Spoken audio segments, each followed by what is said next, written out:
Namaku Ahmad Syihabuddin. Aku bisa dipanggil Aab. Saat ini aku tengah duduk di bangku kelas 10 SMK. Sekolah baru dimulai sekitar 2 minggu.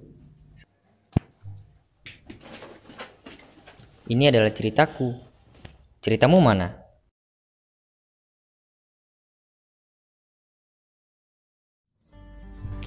Ini adalah kelasku. Kebanyakan perempuannya ya. Ya memang seperti inilah keadaannya.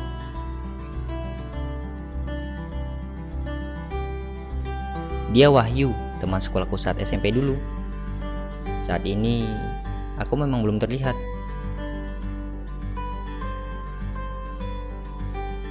Dan guru pun datang. Beliau bisa dipanggil Pakmu. Assalamualaikum. Waalaikumsalam. Apa kabar anak-anak? Alhamdulillah baik, Pak. Alhamdulillah. Baik, sebelum kita mulai pembelajaran, alangkah baiknya kita berdoa dulu ya. Dipimpin satu orang nih. Silakan. Siap, sebelum belajar marilah kita berdoa dulu. Berdoa dalam hati mulai.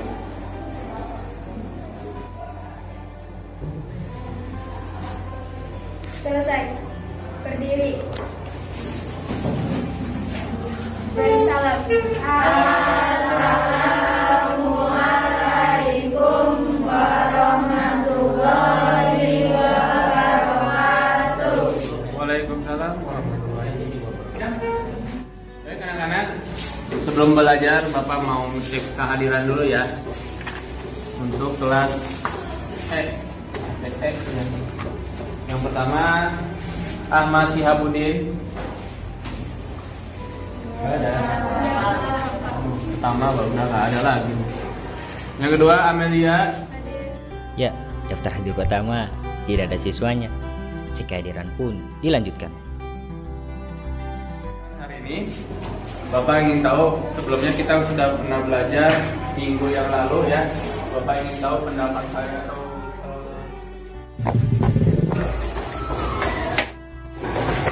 Assalamualaikum. ini siapa? Ahmad Syihabuddin, Pak. Kamu kenapa baru datang? Anu, Pak, banyak bocor, Pak. Alasan yang sering Bapak dengar. Sana duduk. Makasih, Pak. Duh, Bapak lupa tadi mau ngomong apa. Sampai mana tadi ya? Oh iya, sekarang kita review pembelajaran yang sebelumnya, minggu lalu ya. Nah, Bapak ingin tahu pendapat kalian atau kesimpulan kalian. Nah, kira-kira ada yang mau ke depan? Ini adalah saat Pakmu mempersilahkan siswa-siswi untuk menyampaikan kesimpulan mengenai pertemuan sebelumnya. Aku hanya duduk di belakang.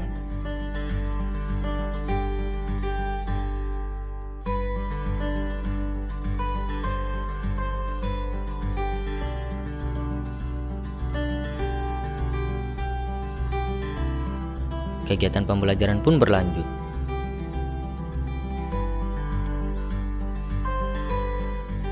Di saat yang lain menyimak, pikiranku justru kemana-mana. Coba kalau kalian, apa yang kalian pikirkan? Pak. Ya, Ahmad, kenapa? Ini Pak, mau ke toilet, boleh Pak? Kirain kamu mau nanya atau mau ke toilet. Ya udah, silakan. Apakah kalian tahu sebenarnya aku pergi kemana?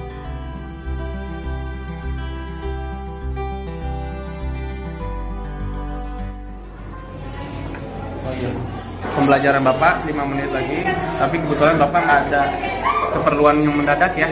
Oke, Bapak duluan ya. Jangan lupa kerjakan PR-nya. Wassalamualaikum warahmatullahi wabarakatuh. Waalaikumsalam warahmatullahi wabarakatuh. Sebenarnya Pakmu berbohong ke anak-anak di kelas. Suatu ketika di sore hari saat aku sedang berjalan,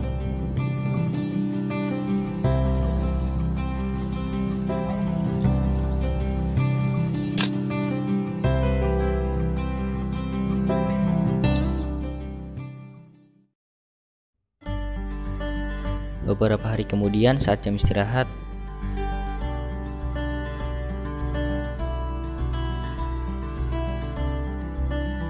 terlihat Wahyu yang sedang berada di kantin sekolah.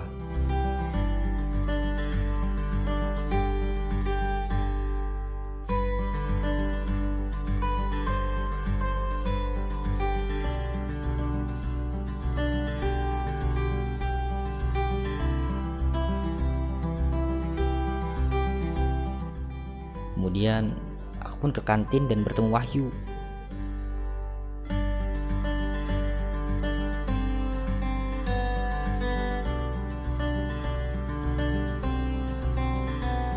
Awalnya kami hanya sekedar ngobrol biasa saja, tapi lama-kelamaan Wahyu malah sok menceramaiku soal kelakuanku.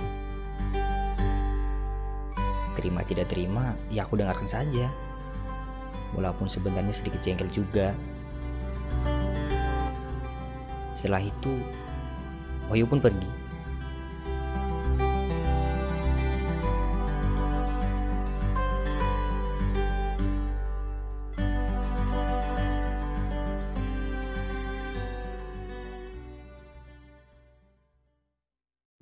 Bagian dari keseharianku yang lainnya. Oh ya, bisa ini dulu, Ab. Di tempat yang selama ini sering aku lewati, ternyata ada Wahyu yang sedang bekerja paruh waktu. Kabar, men. Baik, main sehat. Tadi habis dari mana? Lu habis dari sana. Ngomong. Kami pun sedikit mengobrol dan Wahyu menceritakan bahwa ia sengaja bekerja paruh waktu di situ. Bilangnya sih buat tambah-tambah bayar SPP sama uang jajannya.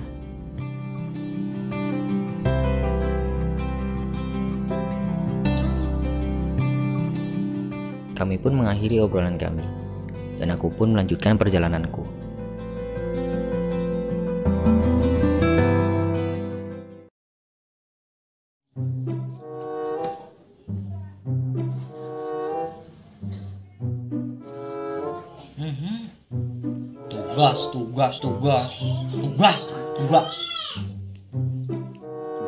Tugas. Stres. Mending ML hapus, boy. Suatu hari saat aku sedang menuju kantin sekolah, tersengaja aku bertemu Pakmu. Beliau pun memintaku untuk menemuinya di lab komputer. Tapi sebenarnya aku penasaran, Pakmu ada perlu apa ya?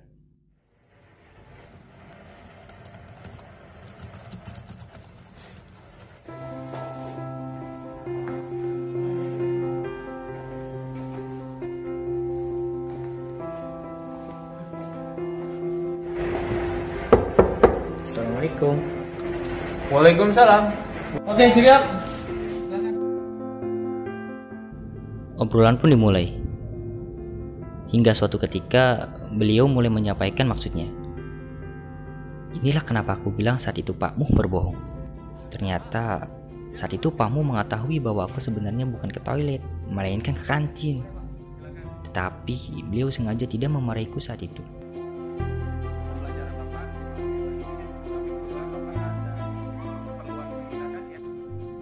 Beliau juga mengetahui kelakuanku yang kurang baik.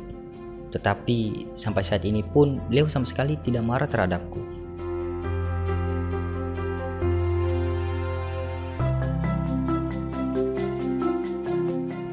Yaudah, ini udah waktunya mau berakhir istirahatnya. Kamu bisa kembali lagi ke kelas ya. Iya Pak. Tetap semangat. Luar biasa ya. Kalimat demi kalimat yang Pakmu sampaikan semuanya bertujuan untuk meluruskan pola pikirku. Ya, tutup pintunya, Ab. Awalnya aku tidak begitu bisa menerima kalimat yang beliau sampaikan. Akan tetapi ada satu kalimat yang sangat aku ingat. Jika berjuang demi diri sendiri itu kurang berarti, maka berjuanglah demi orang-orang yang menyayangi dan kamu sayangi.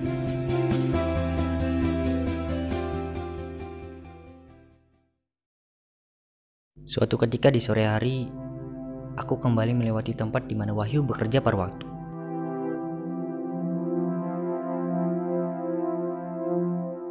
Melihat Wahyu yang masih semangat bekerja untuk membantu orang tuanya, aku pun termenung dan berpikir, Wahyu sampai sebegitunya berjuang demi keluarganya tetap semangat. Sedangkan aku yang bisa dibilang berkecukupan, malah mulai kehilangan arah dan bermalas-malasan.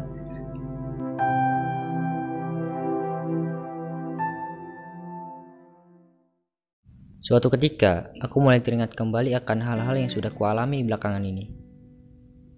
Padahal saat SMP, bisa dibilang aku merupakan siswa yang aktif dan rajin dalam belajar dan mengikuti kegiatan-kegiatan di sekolah.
Datang lebih pagi dan membersihkan kelas walaupun sendiri saat ini hanya beban kecil bagiku. Lebih tepatnya, aku mulai merubah pola pikirku juga akan hal ini.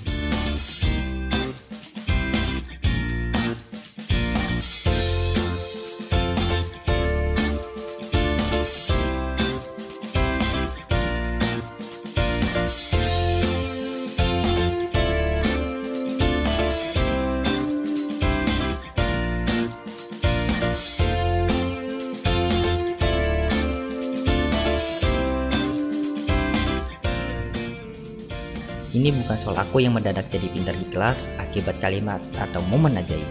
Tetapi aku hanya mulai berusaha lebih semangat dalam belajar dan lebih berani untuk mencoba.